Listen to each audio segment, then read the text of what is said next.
As the year draws to a close, there's a lot to reflect on. It's been a tumultuous year between the mass protests and the various movements fighting against the administration. But these movements don't stay alive on their own. Movements don't die because they lose. They die because they forget why they existed in the first place. Every movement has a moment, the spark.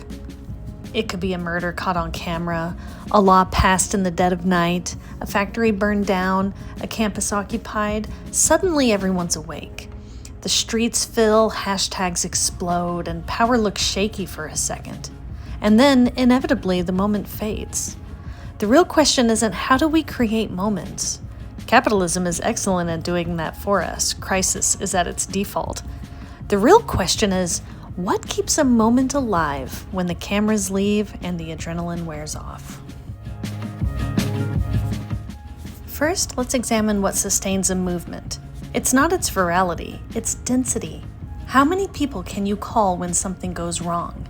How many people know your kid's name? How many folks would bring you soup if you got arrested? Movements survive on trust built slowly, unglamorously, and face-to-face.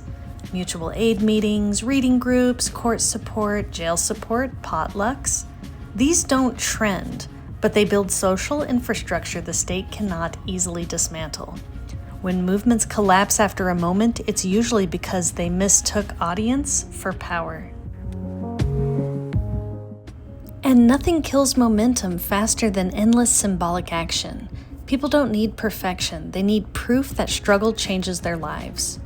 A rent increase stopped, a neighbor defended from eviction, a workplace won back stolen wages, a cop fired, or a park reopened. These wins don't overthrow capitalism, but they train people to expect more. They make collective action feel real, not theoretical. Moments bring people in at wildly different levels of understanding.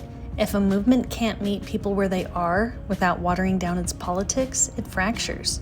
This means political education that's collective, curious, and grounded in lived experience, not jargon dumps, not Twitter purity tests, and not gatekeeping trauma. People stay when they feel like they're learning together and not being ranked. Movement culture matters because it gives people something to belong to beyond reacting to crisis. Songs, posters, jokes, rituals. Capitalism offers alienation and loneliness. But a living movement offers joy, meaning, and connection, even in grief and rage. If the only emotion a movement knows is outrage, burnout is guaranteed. Revolution has to feel more human than what we're fighting. Moments fade when movements lose narrative clarity. When everything is the problem, nothing is.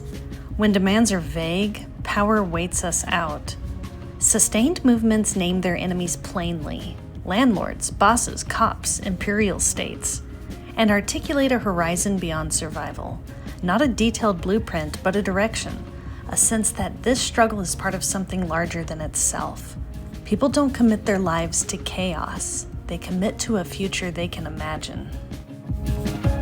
Charisma burns fast. Leaders get arrested, co-opted, exhausted. Movements that hinge on personalities collapse when those people leave. What lasts are structures, democratic decision-making, shared leadership, accountable roles, and the ability to reproduce organizers instead of consuming them. A movement that can't replace its leaders is already dying. Capitalism teaches us that urgency equals importance, but movements aren't sprints, they are endurance runs. Slowing down doesn't mean giving up. It means pacing ourselves for a struggle that will likely outlast us. It means building something sturdy instead of spectacular. It means choosing sustainability over applause. Because the moment was never the point. The moment is the invitation. What keeps a movement alive is what we build after, when it's quiet, when it's hard, and when no one is watching. If we want movements that don't fade, we have to stop chasing moments and start building roots. Roots don't trend, but they crack concrete. Thanks for watching.